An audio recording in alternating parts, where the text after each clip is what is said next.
આરટીઓમાં વાહનોના લાયસન્સ માટે એઆઈની મદદથી ટેસ્ટ લેવાશે. બહુ નજીકના સમયમાં ગુજરાત દેશનું પ્રથમ એવું રાજ્ય બની જશે કે જ્યાં એઆઈ ટ્રેક ઉપર ટેસ્ટ લેવાતા હશે અને અધિકારીઓની કોઈ જરૂર જ નહીં પડે. ગુજરાત સમાચારના ડિજિટલ પ્લેટફોર્મ્સ પર હું છું મયુર. અમે તમારા માટે એવી માહિતી લાવતા હોઈએ છીએ જે તમારા માટે ખૂબ કામની હોય.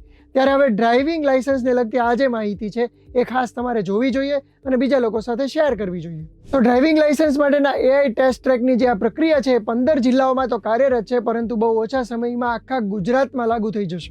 તંત્રનું એવું આયોજન છે કે આગામી 2 મહિના જેટલા સમયમાં બીજા 20 સ્થળોએ આ પ્રકારના એઆઈ ટેસ્ટ ટ્રેક તૈયાર થઈ જશે. એના પછી કોઈ પણ પ્રકારની લાગવગ નહીં ચાલી શકે, કારણ કે અધિકારીઓનો કંટ્રોલ જ ઓછો થઈ જશે અને આ સિવાય એજન્ટ રાજથી છુટકારો મળશે. આજે આખો એઆઈ ટેસ્ટ ટ્રેક છે એની જે પ્રેક્ટિકલ પ્રક્રિયા છે 8 મિનિટ જેટલા સમયગાળામાં જ પૂરી થઈ જાય અને તમે જ્યારે એક વખત સેન્ટર ઉપર જાઓ છો ત્યારે અડધા કલાક જેટલા સમયગાળામાં તો તમારો આખો ટેસ્ટ પૂરો થઈ જાય છે. વાહન ચલાવવા માટેના જે પ્રેક્ટિકલ 4 તબક્કા છે એમાં જો કોઈ તમે ભૂલ કરો છો તો મશીન જ તમને રિજેક્ટ કરી દેશે, એટલે કોઈ પણ પ્રકારની લાગવગ પણ નહીં ચાલે. હવે આ 4 તબક્કા કયા છે એ સમજી લઈએ. હવે આખી જે પ્રોસેસ છે એમાં સૌથી પહેલાં તો તમારે લર્નિંગ લાયસન્સ મેળવવાનું છે. એ લર્નિંગ લાયસન્સ મળી જાય ત્યાર પછી 1 મહિનામાં તમે તમારી એપોઇન્ટમેન્ટ બુક કરાવી શકો છો. એ ઓનલાઈન કે ઓફલાઈન બંને રીતે કરાવી શકો છો. હવે જે દિવસે તમને અપોઇન્ટમેન્ટ મળી હોય ત્યારે તમારે ઓફલાઈન આરટીઓ કચેરીએ જવાનું રહેશે અને ત્યાર પછી તમારે સૌથી પહેલાં રજિસ્ટ્રેશન કરાવવાનું રહેશે. રજિસ્ટ્રેશન કરાવવા પછી તમને એક RFID સેન્સર મળશે અને આ RFID સેન્સરને તમારે સ્કેન કરવાનું રહેશે.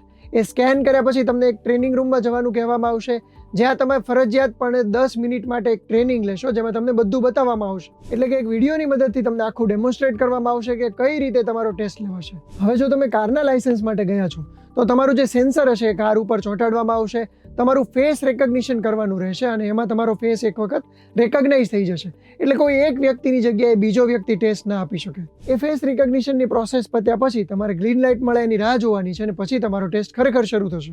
દરેક તબક્કા પછી આ પ્રકારે તમને જે ટ્રાફિક સિગ્નલની ગ્રીન લાઇટ હોય છે એ બતાવવામાં આવે, પછી જ નેક્સ્ટ તબક્કામાં જવાનું છે. એ વાત ખાસ યાદ રાખજો. હવે ટેસ્ટનો જે પહેલો તબક્કો છે એમાં તમારે સમાંતર પાર્કિંગ કરવાનું રહેશે, એટલે કે એક બોક્સમાં પાર્ક કરવાનું રહેશે અને એમાં બોક્સમાં પાર્ક કર્યા પછી તમને પાર્ક મૂવ અહેડ એટલે કે આગળ વધો એ પ્રકારની સૂચના આવે પછી જ આગળ વધવાનું છે.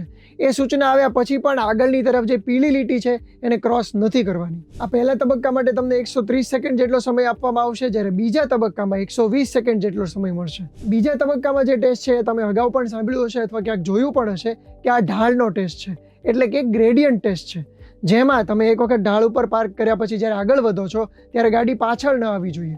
જો 15 ઇંચ જેટલી ગાડી પાછળ આવી જાય છે તો તમે ફેલ થશો. ત્રીજા તબક્કામાં 8 નંબરનો ટ્રેક પાર કરવાનો હોય છે, જેના માટે તમને 90 સેકન્ડ જેટલો સમય મળે છે. તમે ગાડી ક્યાંય અટકાવી શકતા નથી અથવા તો રિવર્સ લઈ શકતા નથી. જે લોકો 2 વ્હીલરના લાયસન્સ મેળવવા માટે ટેસ્ટ આપતા હોય એ લોકો પોતાનો પગ જમીન પર ન અડે એનું પણ ધ્યાન રાખતા હોય છે. હવે ચોથો તબક્કો, જેમાં રિવર્સ એસ ટેસ્ટ હોય છે, જેમાં તમારે રિવર્સમાં ગાડી ચલાવવાની હોય છે. એસ આકારનો ટ્રેક હોય છે. એના માટે તમને 150 સેકન્ડ જેટલો સમય આપવામાં આવશે. આખી પ્રક્રિયા પૂરી કર્યા બાદ તમારે તમારું સેન્સર ત્યાં અધિકારીને પરત કરવાનું રહેશે. જો તમે આખી પ્રક્રિયા પ્રોપર રીતે પૂરી કરી હશે તો તમને લાયસન્સ મળી જશે. મિત્રો, રાજ્યના 42 આરટીઓમાં આ પ્રકારના એઆઈ ટ્રેક કાર્યરત કરવાની તૈયારી ચાલી રહી છે અને જો આવું થઈ જશે તો ગુજરાત એ દેશનું આવું પહેલું રાજ્ય હશે કે જ્યાં સંપૂર્ણપણે એઆઈ ટ્રેકથી ટેસ્ટ લેવાતા હોય.